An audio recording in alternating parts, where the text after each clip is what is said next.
Hello, hello, sustainable parents. Welcome to day 2 of the Calm, Confident Parenting Workshop. I'm really hopeful that you can hear me. Yesterday we had a little trouble with sound, so please let me know. Can you hear me by giving a yes? And then let me know that you're here. I want to find out who we have attending live or in the replay. Either way, please write an emoji saying here and let us know where you're listening from. We had people from California yesterday. We had people from around Montana, and it's so fun always to connect and see where folks are joining us from here at the Sustainable Parenting Calm Confident Workshop. I see folks starting to join us, and I'm so excited to see you. Let me move this up a little so I can make sure and see your comments. Hi, Heather. Oh, from Florida is where you are. I wasn't sure. Really awesome to see you, Heather. Welcome. And since Heather's already chiming in, I'm going to make our announcement of our 3 coffee card winners. So remember, part of this experience is that we want to know that we're not alone in our struggles. And so I'm asking questions along the way, asking you guys to answer, and also asking you to comment on others or give a like emoji. And several people really dove into that yesterday. Whether you do it live or the replay, it gives you the chance then to be entered to win one of our 3 free coffee cards. So same agreement today. If you can participate in that way, you'll be entered to win tomorrow. But today's winners are Erica Lynn, Heather, who is just on right now commenting already, and Stephanie Peterson. So thank you all for interacting, and there were many others who did as well. Continue to do so today, and we'll announce 3 more winners tomorrow. Okay, folks, today we're talking about the secret to less anger. And this is, at first, I want to be very clear, this can be a heavy topic for us. Because I've been in Messenger with several of you. You're asking really great questions and being incredibly vulnerable to share that this anger side can trigger a lot of guilt. We feel like, oh, if only I could be more patient, things would be better. Things would be easier. And this anger pattern we can end up in, like we talked about yesterday, often can come from we're doing things in ways that haven't been working, and it's frustrating, and we're like, I've tried everything, nothing's gonna work. And so then we're like, okay, I must just be the problem. I feel like I'm trying all the things that people tell me to do, and still my kid doesn't listen. Or still he is like just blatantly mean towards his sibling, as Anto said to me. Or still he is just doing the thing I just asked him not, or doing the thing I just asked her not to do, like Stephanie shared, right? Has this been the case for you, that you are like, I'm doing all the things and it's not working? So then, yeah, I get really mad. And then I feel guilty because I think it must be something wrong with me then, because everyone out there is saying this should work. And when it doesn't, then I feel incredible guilt as a mom. Anyone? Can we share together? Yes, I struggle with that guilt. Man, did I. When I told you the story yesterday of that most embarrassing moment at the pool, I mean, I was a parenting coach even at that time, and having these embarrassing moments, feeling all the eyeballs on me, and then I just feel like, oh gosh, why do I have to be so angry? Why don't I know how to get him to respond differently? Again and again, I would just feel so much guilt that it wasn't going better.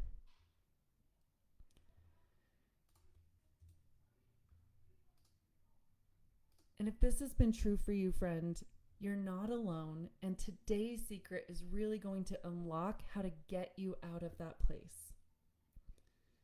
So let's talk about how we get there.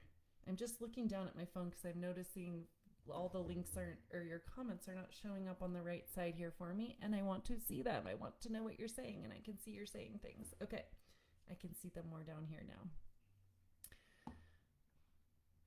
So how do we have less anger? The first thing, if you have your handout from yesterday, pull that out. If you don't have it, say the word workbook and we'll get it for you. The handout says the key that unlocks less anger is not more P. Does anyone have a guess of what that P word would be? It's not more. What do you always tell yourself that you need to have in order to not be getting so angry? More playfulness? More passiveness? No. More potential? Is there any P word that comes to mind that you tend to say to yourself, I think I just need more of this in order to have less anger? Heather got it. Yes, it's patience. We often tell ourselves, I just need to have more patience. I have had so many mothers come to me and say, yeah, I'm yelling at them. And now, yeah, he's not listening.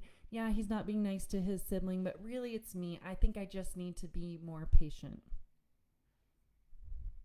Friend, I'm here to unlock the truth that really can just dissolve our guilt on this topic, which is it's not you, it's them. And hear me out for a second. I don't mean it's them, it's the children.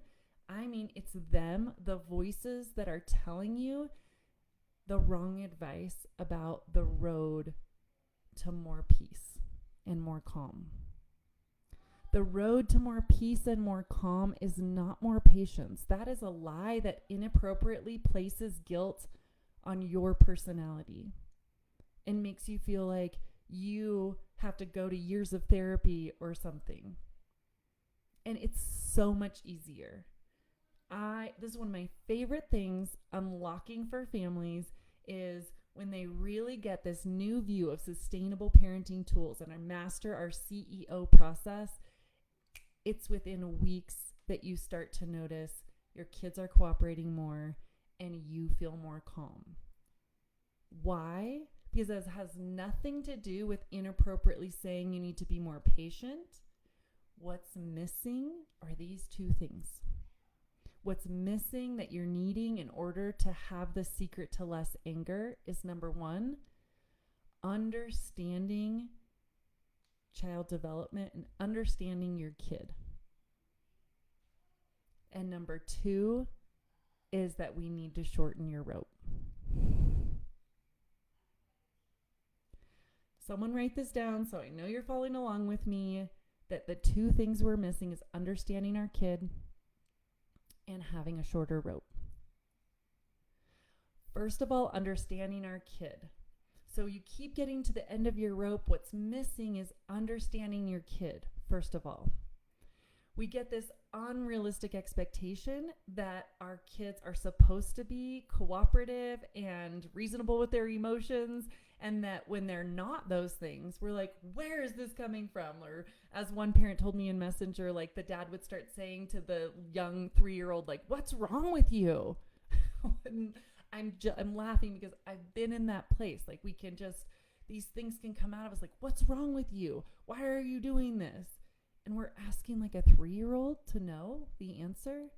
Okay, that's an unrealistic view. We're thinking somehow that they're supposed to just have the right behaviors and emotion control. Here's the right expectation. This is going to unlock so much for you, friend, in being less angry at your kid. The first key thing to know is for realistic expectation, it is your child's job to test rules and boundaries to see what happens when they do. It is your child's job to test rules and boundaries to see what happens when they do. Meaning, if they are testing when you say, like, don't touch that blinky thing, and they're like, this blinky thing? That's what they're wired to do. They're wired to, like, test out if when they scream and cry, you change your mind and give them that popsicle you were saying no to. They are hardwired to test rules and boundaries to see if they can grab something from their sister and just run away with it, and if that gets what they want. They are wired to test rules and boundaries to see what happens when they do, because that's where their brains are at. Cause and effect is the name of the game. their brains are wired to like sort of wiggle without even realizing it and then go, oh, that moved me forward a little bit, and then like their body starts learning to keep repeating that till they're crawling. Same with the steps to stand up, same with the steps to walk. And they do the same socially and emotionally. It's their job to test rules and boundaries to see what happens when they do. That's developmentally appropriate from 0 to 18. So mastering how to respond to that when they're young is going to help you for so many years to come. I've had families that have, interacted with me as grandparents and said, I wish I had this to have done with my kids years ago. Some of these things I even use with my adult children. But the key here, friend, is that we have to know it's their job to test the boundaries. Secondly, they are lacking skills. Of course they are. So they need us to teach them the replacement tools, not just lecture them, be mad at them when they don't have the right tools. So the first key thing is we got to have that realistic expectation that it's their job to test rules and boundaries and have lacking skills still in the area of social emotional development. And that so our job in both those sections is to hold clear boundaries and to teach them the replacement behaviors in effective ways. And when you shift every time your kid is screaming or taking a toy from their brother or, scream no at you or go do the thing you just told them not to do, when you know how to switch from how dare you to, oh, I know that my job is to hold the boundary or teach you the replacement skill in the right steps, that CEO process that Flora taught me, it doesn't piss you off when they do it. Because you feel equipped. So I'm going to give you 3 main steps today to start having some of my tools to be able to take action on what helps you not get to the end of your rope.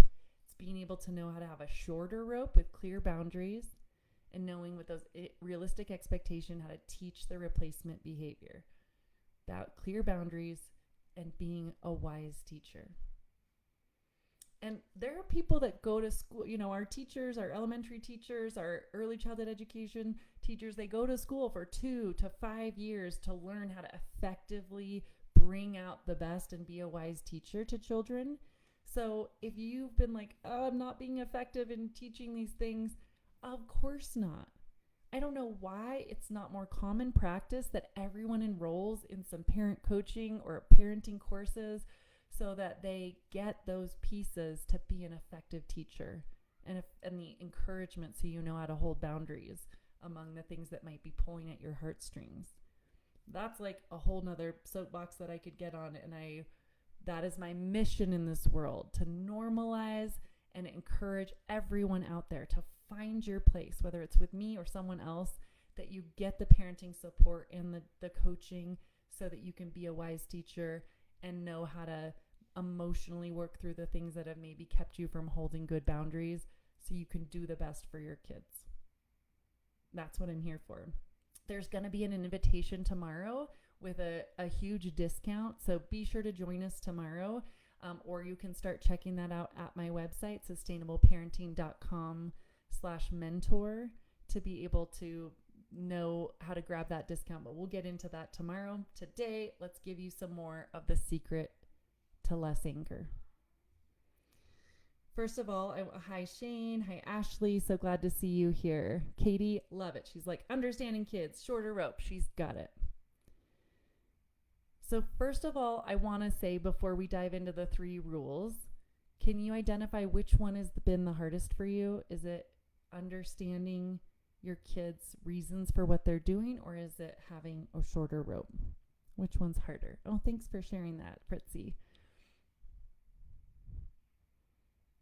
Having a shorter rope, not repeating yourself 15 times and saying, this is really the last time. And then they keep going, or, you give in. Shorter rope means you have clear, kind, rules with the kids that you do follow through on. The other side, understanding kids and what's needed to be a wise teacher. Yep, Ashley, a lot of people shorter rope. That's so common.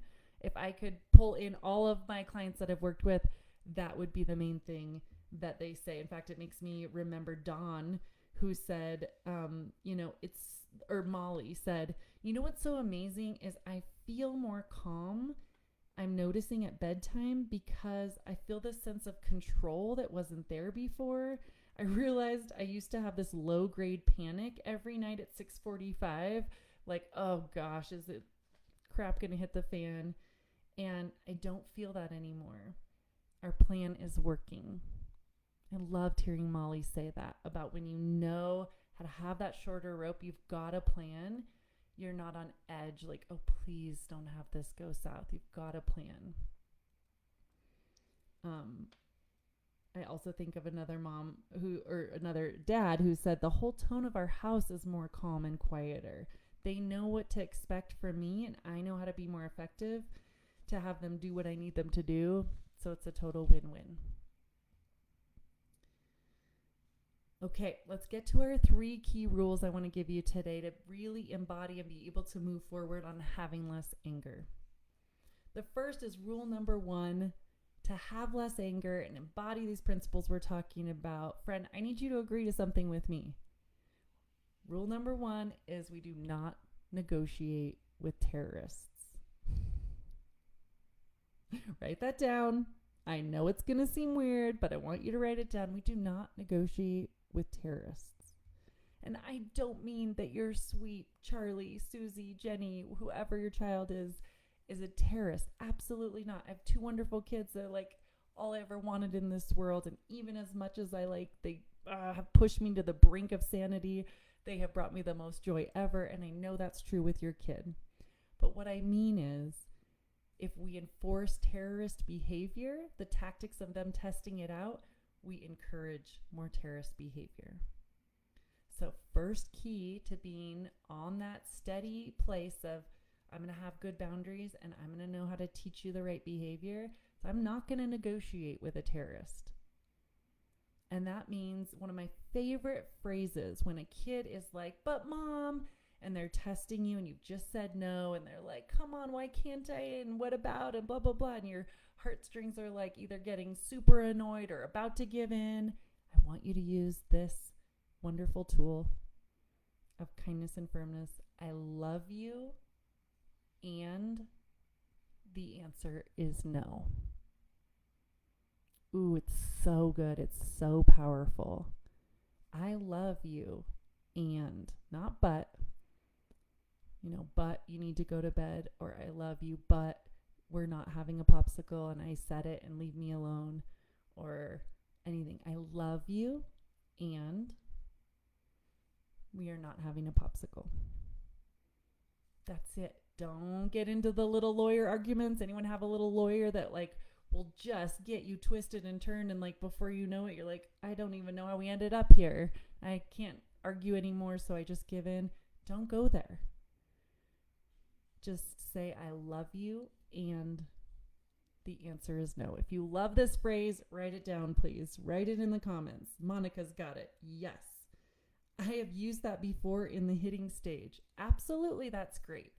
Hitting stage is also a great place, Monica, to have the replacement behavior, because we know that hitting, just like stealing a toy from a sibling or friend, just like screaming when they want something, is about not knowing the more appropriate way to express themselves.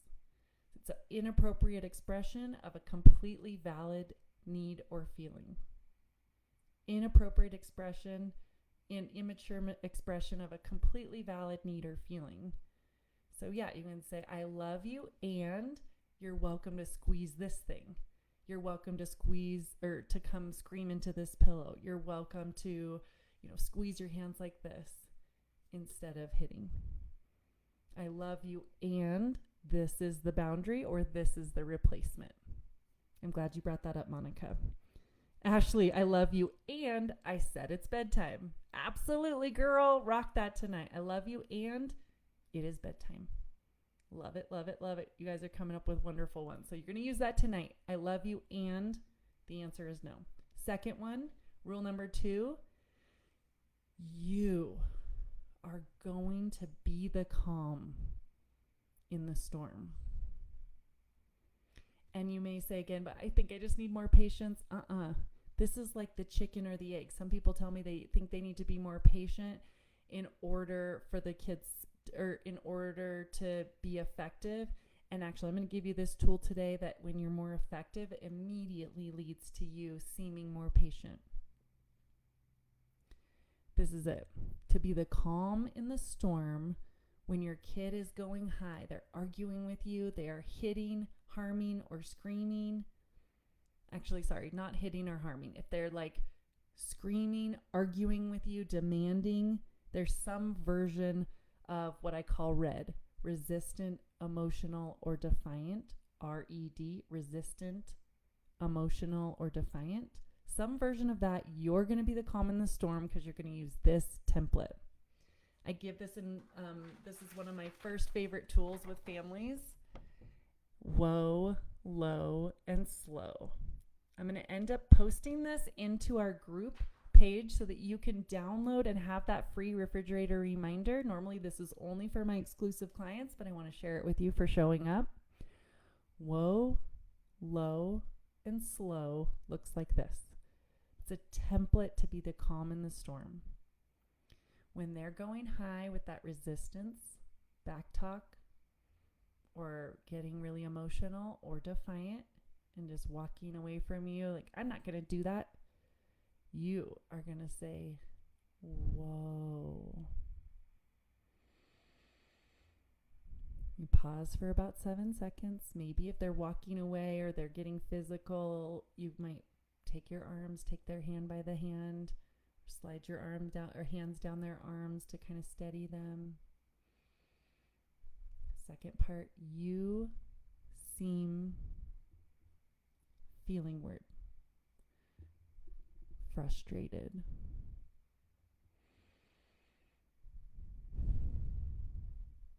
Again, a 7-second pause. Third part, what can we do to make this better? Friend, what are you feeling right now on the other side of this video? Like, just truly in your body, what are you thinking or feeling as I've used this whoa? You seem frustrated. What could we do to make this better?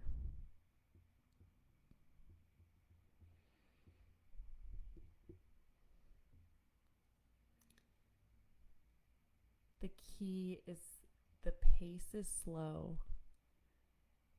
Words are few. That's why we call it whoa, low, and slow. Katie says, oh, I'm too reactive. I need to do the whoa, low, and slow with myself. Thank you, Katie. 90% of the parents I work with say, this is like at least 3/4 for me to handle this moment differently. Okay, lots of great questions coming up. Katie says, do you just ignore if they keep up the behavior? Absolutely not, but you have two options. You can either move into the next step of, like I say, if it keeps going to hitting, harming, or screaming, we have two options: a silent hug or just giving them space to calm down. We don't engage. We don't negotiate with a terrorist. We don't need to engage in an argument with someone who's not in their rational brain. Or we can just keep using the whoa. Whoa, gosh, you do sound so angry. Yes, I hear that you're so frustrated. As counterintuitive as it may seem, and this is like, we go deep into this in the mentorship program because it takes a lot of unpacking of what's hard about this for us and what's valuable about it for the kids. But we lean in when they keep pushing instead of pulling our way.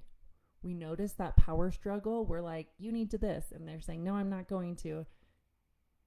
We don't have a magical way to just force it harder. We let go and we hold their side with them, which, just magical and juicy when I see people like figure that out and unlock it. It's something we can definitely walk through more, Katie. Ashley said it felt like a sense of grounding. Stephanie said it felt hopeful. Yes. Hi, Anto. Great to see you. Yes. Okay. Your last piece of this, friends, is that I just want you to know rule number 3 is I can do it imperfectly.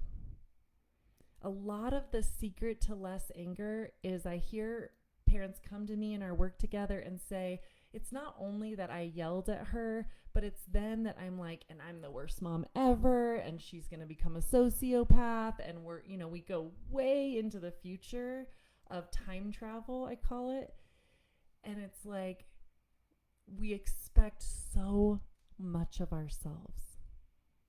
Can you relate? Does anyone feel like they expect so much of themselves that it ends up feeling like if something doesn't go perfectly, we're like, fine, I'm not doing that tool anymore. I suck. I just can't do this.